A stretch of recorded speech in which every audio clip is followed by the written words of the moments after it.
जय हिंद दोस्तों। आइए इस वीडियो में हम केमिस्ट्री के कुछ सवालों को देखते हैं जो पिछले वीडियो में छूट गया था। वो है पहला चैप्टर से मैट्रिक के एग्ज़ाम में पूछे जाने वाले जो 2023 में बहुत ज़रूरी है ये सारे सवालों को पढ़ना। और इसलिए आइए इसको समझते हैं कि उदासीनीकरण अभिक्रिया क्या है। तो उदासीनीकरण अभिक्रिया क्या होगा, पहले देहाती समझ लिए। जैसे दो को आदमी लड़ रहा है और दोनों का ताकत बराबर हो जाएगा, ठीक है, कोई नहीं जीतेगा, तो उसी को हम कहेंगे क्या, ये उदासीनीकरण अभिक्रिया हो रहा है यहाँ पर। जैसे अम्ल भी ताकतवर है और क्षार भी ताकतवर है, तो इस प्रकार का जब अभिक्रिया होगा तो उसको कहेंगे उदासीनीकरण अभिक्रिया। जैसे यहाँ पे ध्यान दीजिए कि ऐसी रासायनिक अभिक्रिया जिसमें कोई अम्ल किसी भस्म के साथ अभिक्रिया करके लवण और जल बनाता है उसे उदासीनीकरण अभिक्रिया कहते हैं। जैसे HCl अम्ल है, ठीक है, और NaOH ये है हमारा भस्म। अम्ल और भस्म हाइड्रोक्लोरिक अम्ल और यहाँ सोडियम हाइड्रोक्साइड दोनों के मिलने से यहाँ पे क्या बनेगा, तो यहाँ पर सोडियम क्लोराइड यानी NaCl नमक बनेगा और जल बनेगा। यही बनने को हम लोग क्या कहते हैं, तो ये उदासीनीकरण अभिक्रिया क्या कहेंगे, उदासीनीकरण अभिक्रिया। तो इसको आप नोट कर लीजिएगा, कॉपी में लिख लीजिएगा और तब याद कीजिएगा, क्योंकि आपके एग्ज़ाम में 2023 में फरवरी में आपका एग्ज़ाम होने वाला है। उसके लिए ये बहुत इंपॉर्टेंट सवाल है। चलिए अब अगले सवाल देखते हैं, और वो है अगला सवाल, प्रकाश रासायनिक अभिक्रिया क्या है। प्रकाश रासायनिक अभिक्रिया क्या है, यानी कि जो प्रकाश की उपस्थिति में होगा ना, उसी को हम कहेंगे क्या, प्रकाश रासायनिक अभिक्रिया। जैसे कि ऐसी रासायनिक अभिक्रिया जो प्रकाश की उपस्थिति में घटित होती है उसे प्रकाश रासायनिक अभिक्रिया कहते हैं। जैसे C+O2 क्या होगा, CO2, ठीक है। CO2 बनना ये कौन सी अभिक्रिया होगा, तो प्रकाश रासायनिक अभिक्रिया होगा। और इससे पहले हम पढ़े थे कि ये जो दो जुड़ता है, तो जुड़ता है तो उस समय हम क्या कहते हैं कि संयोजन या संश्लेषण अभिक्रिया। दो गो पदार्थ जोड़ करके एगो बनता है तो उसको क्या कहेंगे, हम कहेंगे संयोजन या संश्लेषण अभिक्रिया।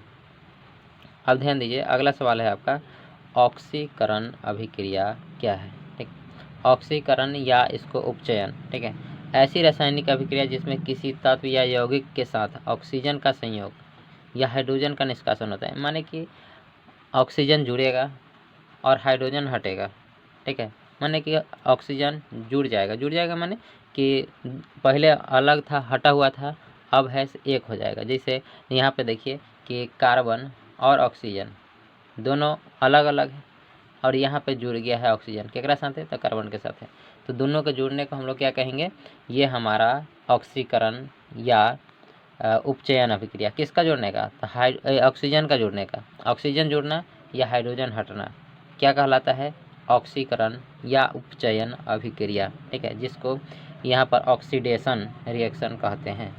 चलिए अब अगले सवाल की ओर चलते हैं, और वो है आपका अगला सवाल। देखिए कि अवकरण या अपचयन अभिक्रिया, अवकरण या अपचयन अभिक्रिया क्या है। ठीक, तो ये जो होता है ऑक्सीकरण या अवकरण अभिक्रिया जो होता है, ऑक्सीकरण या अवकरण, तो सबसे पहले ऑक्सीकरण तो जान लिए हैं, तो अवकरण अभिक्रिया जो होगा ऑक्सीकरण के बिल्कुल उल्टा होगा।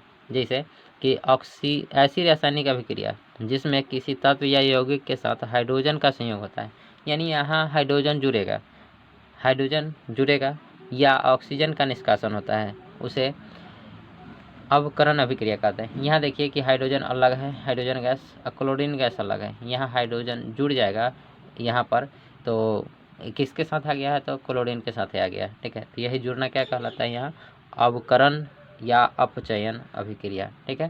तो ये ध्यान रखिएगा कि ऐसी रासायनिक अभिक्रिया जिसमें किसी तत्व या यौगिक के साथ, ठीक है, यहाँ क्या है, हाइड्रोजन अणु के रूप में है, ठीक है,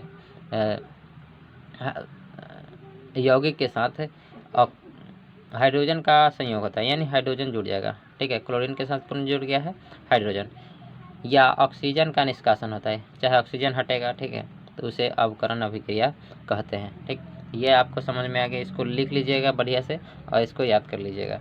चलिए अब अगले सवाल की ओर चलते हैं, और वो है हमारा रेडॉक्स अभिक्रिया। जब ऑक्सीकरण और अभिकरण दोनों एक साथ होगा ना, तो उसी को हम क्या कहेंगे, जब ऑक्सीकरण और अवकरण अभिक्रिया एक साथ होगा तो उसी को हम कहेंगे कि ये रेडॉक्स अभिक्रिया हो रहा है। जैसे कि ऐसी रासायनिक अभिक्रिया जिसमें ऑक्सीकरण एवं अवकरण साथ साथ होती है उसे रेडॉक्स अभिक्रिया कहते हैं। ठीक, और ध्यान दीजिए एग्जाम्पल क्या होगा, देखिए कॉपर ऑक्साइड CuO और H2O माने हाइड्रोजन। तो यहाँ देखिए दो गो है कॉपर और ऑक्साइड दोनों एक साथ अभी जुड़ा हुआ है। ठीक, तो यहाँ से ऑक्सीजन हट जाएगा, तो ऑक्सीजन का हटना क्या कहते हैं, हम ऑक्सीजन का हटना कहते हैं अवकरण अभिक्रिया। तो अवकरण हो रहा है।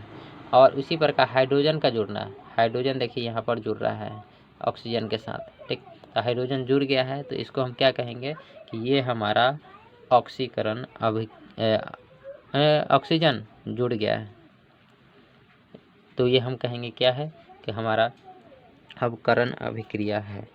ठीक, ध्यान में रहेगा, ये ऑक्सीकरण अभिक्रिया है।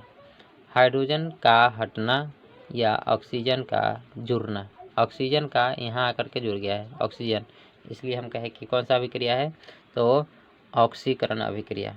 अब अगला का सवाल है आपका, हमारे दैनिक जीवन में रेडॉक्स अभिक्रिया के क्या प्रभाव है। तो हमारे दैनिक जीवन में रेडॉक्स अभिक्रिया के प्रभाव निम्नलिखित है।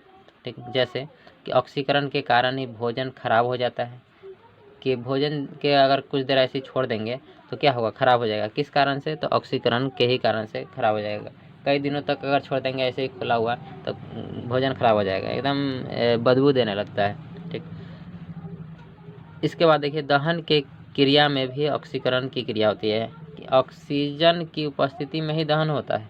ठीक है, और इसलिए कहे कि ये दहन की क्रिया ऑक्सीकरण के ही कारण होती है। पेड़ पौधे अपने भोजन बनाने के दौरान और रेडॉक्स अभिक्रिया करते हैं। ठीक है, रेडॉक्स अभिक्रिया के द्वारा ही पेड़ पौधा अपना भोजन बनाता है। तो इसको ध्यान रखेंगे, इस तीनों पॉइंट को।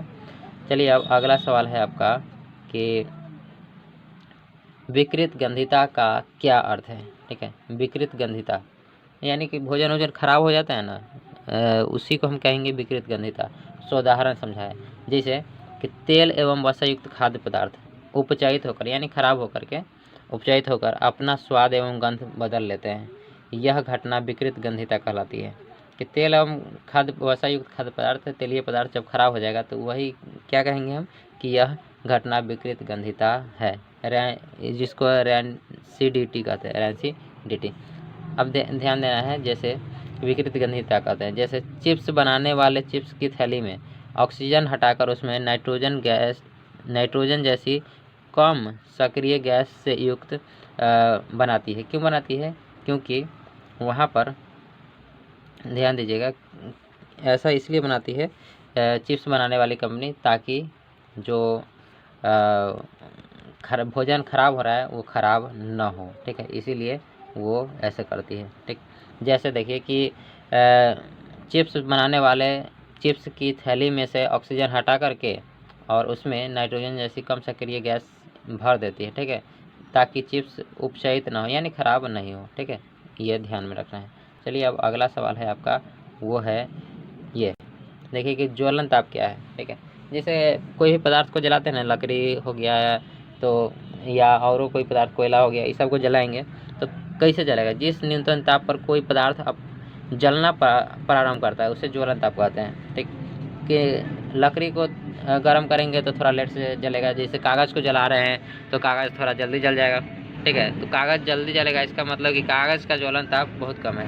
अब देखिए तो यही बात कि ज्वलन ताप क्या होगा, तो वह जिस न्यूनतम ताप पर कोई पदार्थ जलना प्रारंभ करता है उसे ज्वलन ताप कहते हैं। जैसे अब ज्वाला क्या है, जब किसी पदार्थ को जलाते हैं तो प्रकाशीय भाग को ज्वाला कहते हैं। ठीक है, जलेगा तो एकदम धधहा के जलता है ना, तो वही जो उसका धधहा का जलना, ठीक है, वही जो ज्वाला होता है उसी को हम क्या कहते हैं कि ये जो है धधहा के जल रहा है, यानी कि वही जो धधहा के जल रहा है वही क्या है, हमारा ज्वाला है, ज्वाला के साथ जल रहा है। ठीक, अब अगल का सवाल है आपका, वो देखिए कि द्रवीभूत पेट्रोलियम गैस क्या है। ठीक है, एलपीजी क्या है, ऐसा प्राकृतिक गैस जिसको हम लोग एलपीजी भी कहते हैं। ठीक है, एलपीजी, ठीक, एलपीजी कि लिक्विड पेट्रोलियम गैस, ऐसा प्राकृतिक गैस जिसमें ब्यूटेन, प्रोपेन और एथेन का मिश्रण हो। यानी कि पूछेंगे कि एलपीजी में क्या होता है, प्रोपेन, ब्यूटेन और एथेन का मिश्रण होता है, जो आसानी से जलकर काफ़ी मात्रा में ऊष्मा देती है, उसे द्रवीभूत पेट्रोलियम गैस कहते हैं। ठीक, ध्यान में रखना है। अब अगला सवाल है आपका ज्वाला। ठीक है, देखिए कि प्रकाशहीन ज्वाला किसे कहते हैं, ठीक है, कि प्रकाशहीन ज्वाला क्या है, प्रकाशहीन ज्वाला। तो प्रकाशहीन ज्वाला क्या है, तो जब ईंधन का पूर्ण दहन होता है तो निर्मित ज्वाला का रंग नीला होता है। जब पूरा पूरा अच्छा से जलेगा ना तो उसका ज्वाला का रंग कैसा होगा, एकदम नीला होगा।